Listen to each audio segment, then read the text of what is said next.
ಮೆಣಸಿನ ಬೆಳೆಯಲ್ಲಿ ಬಹಳ ರಕವಾದ ಕೀಟಕಗಳು ರೋಗಗಳು ಆಕ್ರಮಣ ಮಾಡ್ತಾ ಇರ್ತವ.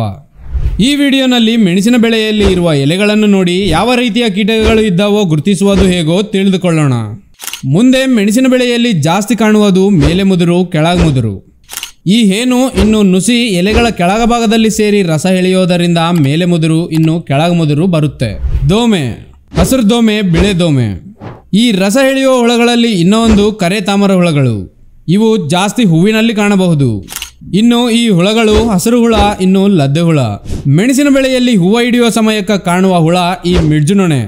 ಹೂವಿನಲ್ಲಿ ಮೊಟ್ಟೆಗಳು ಹಾಕಿದ್ದ ಕಾರಣಕ್ಕ ಕಾಯಿ ಗಂಟುಕಾಯಿ ಆಗ್ತವೆ. ಒಂದೊಂದು ಸಲ ಹಠಾತ್ತಾಗಿ ಸಸ್ಯ ಸಾಯಬಹುದು. ಅದಕ್ಕೆ ಕಾರಣ ಬೇರು ಹುಳಗಳಾಗಿರಬಹುದು ಅಥವಾ ವಿಲ್ಟ್ ರೋಗನೂ ಆಗಿರಬಹುದು.